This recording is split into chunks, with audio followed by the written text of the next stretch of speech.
Today is the 6th of September 2023, and I'd like to talk about drawing a line of best fits and do some examples with you. Okay, before I start, thank you to everyone who has been watching our videos. If it is your account, can you please consider subscribing, sharing, liking, and following us?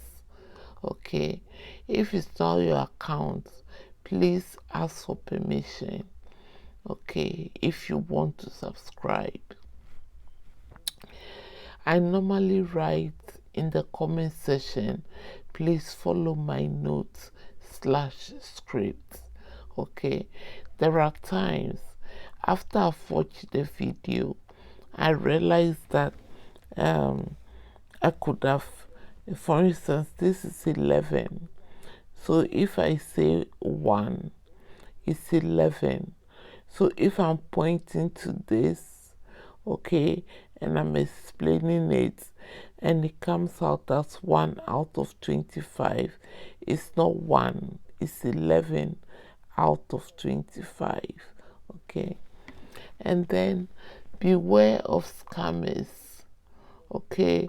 If somebody send you a number or a foreign number to put money inside, it's not me, okay.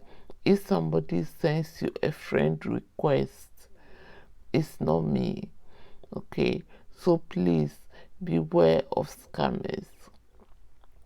If you like something about video, you can give us a nice comment, okay. But I won't be texting you and sending you WhatsApp messages or even friend requests to ask you to donate money to a charity or an orphanage or a sick person somewhere that I don't know of, okay.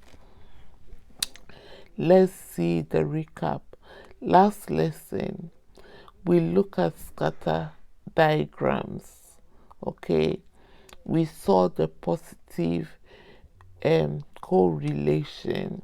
We saw a scatter diagrams where the points are all over this place, and we said we have positive correlation and negative correlation, and then no correlation. And then we look at graphs that have strong, moderate, and weak correlation, okay. So this is what we did last week, last lesson. So please refer to the video before this one, okay, the yesterday's video on introduction to scatter diagrams, okay, and you get what I mean. I'll start a lesson today. I have a question here, okay. Mostly I'll start will be something that we've done, so it's just like a remembrance so that you don't forget, okay. I can only bring a few things in the starter to just remind you, but I will encourage you to watch the videos, okay. Here, a lost property shoe box has 25 shoes, okay. 11 of them appears new, 9 appears nearly new, and the rest appear worn out. What is the probability of picking a shoe that appears new or nearly new? So here again, we are using the principle of mutually exclusive events, okay, where we are picking, but what we are doing is we are picking one at a time. It's only one that can happen at a time. Okay, we can pick both. Okay, so here, so you pick one. So the probability of nearly new is 11 out of 25 because we have 11 nearly new shoes, and the probability of picking appears new is 11 and nearly new is 9. Okay, so the probability of nearly new is 11, appears nearly new is 9. Okay, so actually should be 11 plus 9 over 25. But if we want to do it, the probability of nearly new is 11 out of 25. Nearly new is 9 out of 25. Okay, so 11 over 25 plus 9 out of 25 equals 11 plus 9 over 25. So that will give you 20 out of 25. Okay, so when you divide the numerator and the denominator by 5, you have 4 out of 5. So that will be the probability of either picking a nearly new shoe or appears new shoe. Okay, you are only allowed to pick one. Now today, how do we draw a line of best fit? Okay, so we started yesterday looking at a scatter diagram. Okay, so you draw to data with correlation. You draw data with correlation, either positive or negative. So you can have a positive correlation, which is this way. Okay, this is positive, okay, because both variables are increasing and they appear together, and we are able to draw the line. Okay, if we measure both points on other side appears the same, and then we have the negative. So one variable is increasing and then the other one is decreasing, and it appears strong as well. Okay, strong correlation means an easy line of best fit. So if you see this and this, you can easily draw the line of best fit. That's what I just said. Drawn by eye judgment with some number of data points on both sides of the line. So this is an eye judgment. If you look at the distance from the points to the line, it appears on both sides. So for instance, this graph 1, 2, 3, 4, 5, 6, 7, 8 on the top part of the line, and this is 1, 2, 3, 4, 5, 6, 7. So it appears as if the line is going through. Okay, now this one as well, it has small point, but it appears, if you measure the distance from each point, from the points you've plotted, they appear new. So it's new, negative, but strong correlation. Okay, now today's lesson again. So I've just gone over what we did. We want to plot scatter graphs and line of best fit. So I've brought two graphs that I've drawn on the graph, and I'm using that to help us understand. Okay, so I've brought two graphs. One is a positive correlation, and then the other is a negative correlation. So the first table below shows the height and weight of 14 people. So these are the points here. So the height is in centimeters, the weight is in kilometers. So the points are 76, 45, 61, 35, 62, 40, 61, 42, 70, 48, 80, 51, 65, 55, 74, 60, 103, 70, 85, 92, 85, 68, 85, 62, 95, 70, 85, 87, 85. So these are 14 people.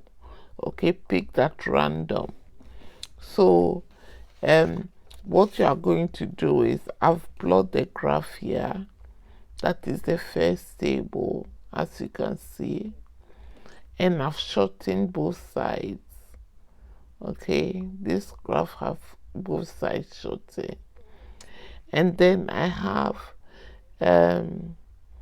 20, 40, 30, 40, 50, 60, 70, and 80. This is the weight axis in kilograms. And then here is also shortened as well. So I have 60, 70, 80, 90, 100, 110, 120, 130, 140. Height in centimeters. Okay, this is also shortened as well. Because I'm writing on the graph, my title is A Graph of Height in Centimeters Against Weight in Kilograms, and I'm doing it in pencil, okay, because it's on the graph. So this is graph 1 using table 1 here. So my first point here is 45 on the weight axis and 76. So I come here, 45 will be in the middle here, between 40 and 50 there, and then 70 there, and then 76 is there, a little above 75. So this is the first point. My second point is 61, 35. So 35 here and 61 there. So this is my point. 42, 61. So 42 somewhere here and 61 there. 48, 70. So the weight is on the x-axis and the height is on the y-axis. So 42, 61. So 42, 61 there. Okay. 48, 70. So 48 somewhere near 50 and 70, that point. 51, 80. So 51, okay, and 80. So that is a point here. 55, 65. So 55, yeah, and then 65. 65 will be somewhere here, so this is a point. 60, 74. So 60 here, all the way up. 74 will be somewhere halfway. So 65, 60, okay. Yeah, 60, 74, all the way there, around that side, this one.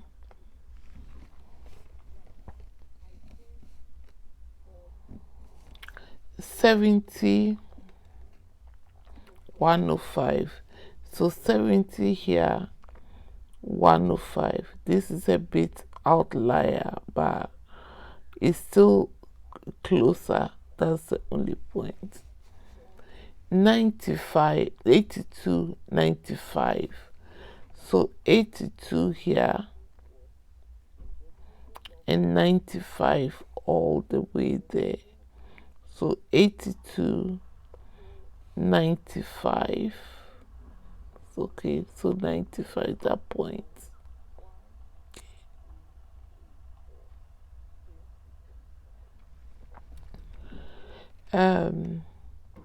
68, 85. So 68 and then 85 there. 62, 85. So 62 again 85 there, that one. 70, 95. So 70 and 95, this point, yeah. Okay. 85, 87. So 85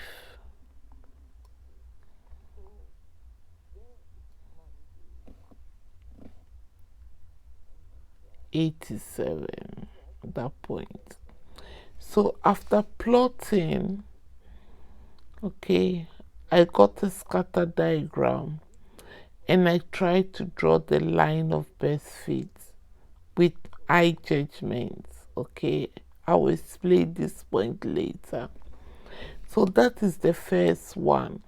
So you can see this has a strong positive correlation because it appears the line is going upwards. Both data are increasing. As the weight increase, the height also increase. Okay, which is true because as you grow taller, you might put in some weight in age as you grow in age. So you grow tall and your weight increase. Okay, remember I didn't start this graph from zero. Okay, so that I can spread it a bit more. Now the second table is a journey log of fuel against distance. Though they started with a full tank and they were doing a distance of 700 kilometers. So by the time they got to their destination, they had only 2. Okay, so here I started both axes from 0 because if they are going to go downward and they ended at 2, so there's no point starting from 2. Okay, and they started from no 0 kilometers and travel to the destination. So on my x-axis, I have the distance kilometers, okay, and on my y-axis, I have the liter of fuel. I've given a title to my graph. Again, I've written in pencil a graph of distance in kilometers against fuel use.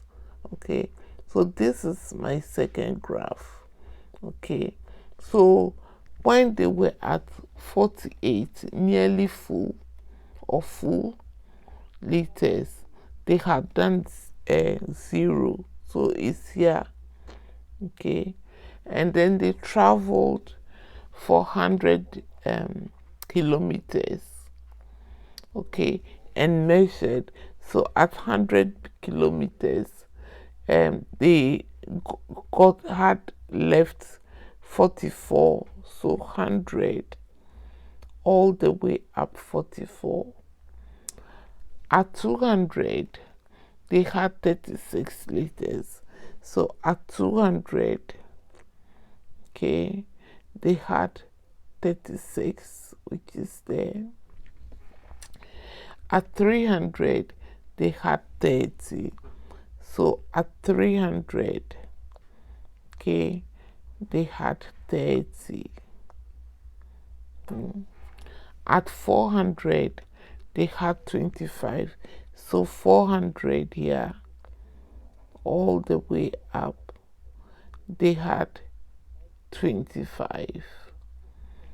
At 500, they had 19. So at 500, they had 19 there. Okay. At 600, they had 10. So at 600, they had 10 there. Okay. And when they got to their destination, they only had 2 liters left. So 700, okay, they had 2 liters left there.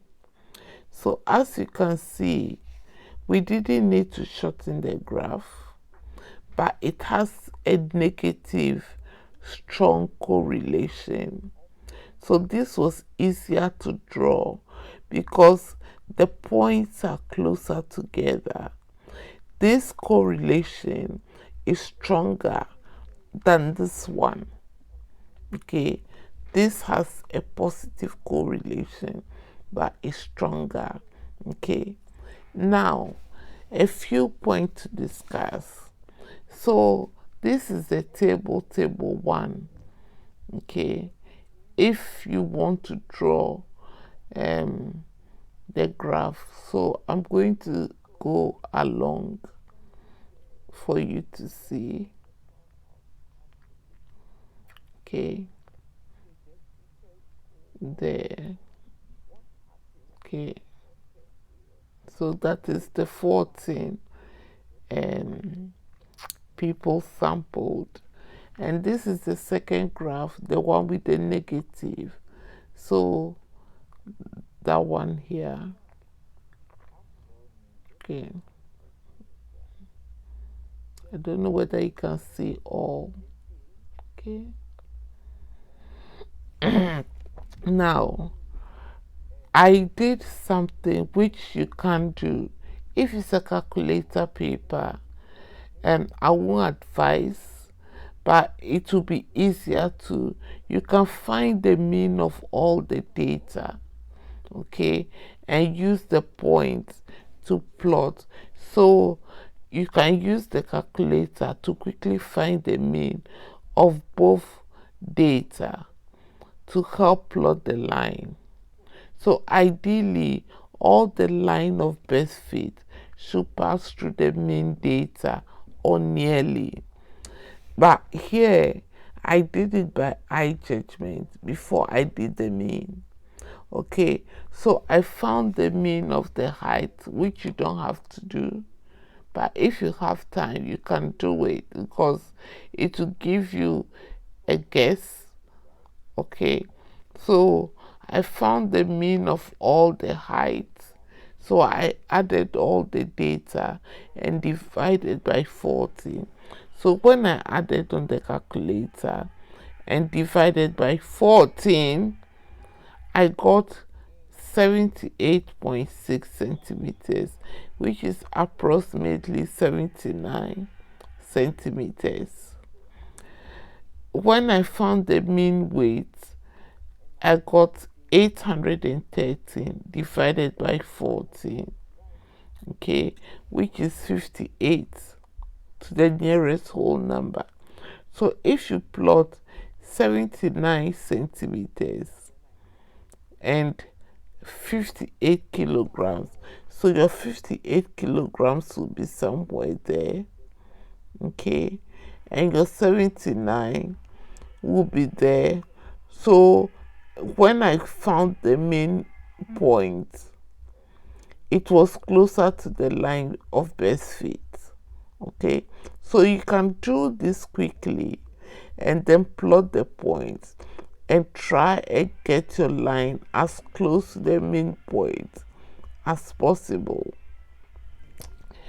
Then when I did the second one as well, the mean of both data, okay, the mean fuel in liters was 214 equals 26.8, which is approximately 27 liters.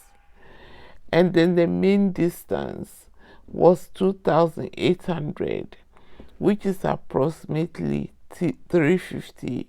So when you plot it, it's 350, okay, 350 here, okay, and 27 there.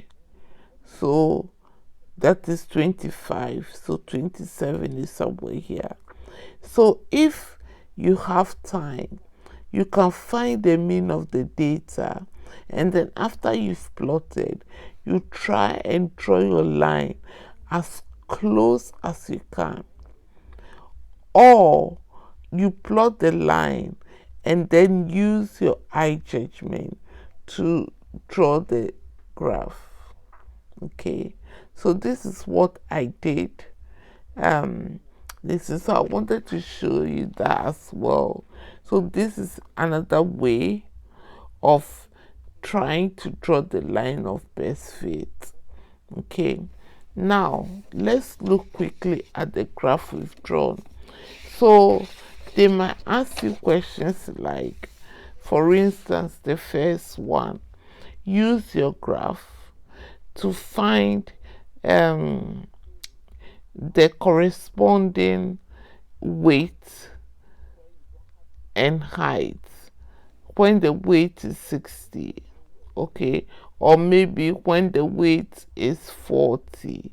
It will be a number which will not be on your graph, or when the weight will be maybe 90.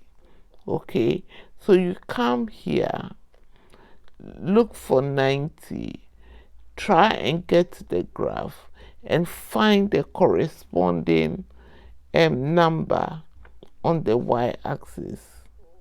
In the same vein, they can give you a number on the height axis for you to find. So for instance, 95, you can draw a line straight and then drop it on the line and say that and give an accurate figure from your graph. Okay, they will be checking if you did it, so you might need to draw a line from the y-axis to your line and all the way down to find the corresponding value. And then with the second graph as well, they can give you, they can say to you how many fuel use when they were at distance 2 to 5 kilometers. So you might have to come here again. That's why it's good to use a scale. Okay, so 2 to 5 will be between 250 and 200. So halfway. So you may have to go through there, use the ruler straight up, and then you find the corresponding y value. Okay, so this is normally what a scatter diagram is about. This is how you plot it. As you can see, the negative graph has a stronger correlation than the positive graph, but in both cases, okay, we're able to find our line of best fit. So as I said, if you are good with the calculator and you don't quickly add the numbers, you can start by finding your mean of both data, plotting that, quickly plotting the points, and then use the point to find the best fit. It might go through the mean line or nearly above or below the mean line, and then it will even help you get a more accurate best fit line. But normally, after you've drawn the graph, they are just going to ask you questions on the graph. So they'll give you a value on the y or the x-axis, and then you would try and trace it to the graph and find the corresponding y value or the corresponding x value. But make sure you put your units, okay? And in drawing the graph, make sure you have accurate scales, okay? Give a title. If you are writing on the graph, everything should be in pencil. Strong positive correlation. I wrote it to explain to you, but you can write it down here, okay? A strong positive negative correlation, strong negative, this is strong negative, okay? I'm going to use that is negative, not positive. This is strong negative. Okay, please, I'll cancel it later, but don't use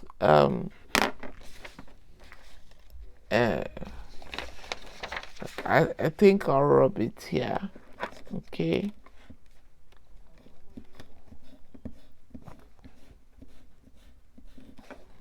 This is strong negative because it's going downwards, but it's stronger, okay? So you are going to look at it and use it to answer questions as I've just shown you, okay? I hope I've made some sense to you for you today. So thank you for watching our lesson today. Okay, these are the graphs. Okay, and I've shown you the data already. These are the graphs. That is a strong positive correlation, and that's a strong negative correlation. So thank you for watching our lesson today, and I'll see you in the next.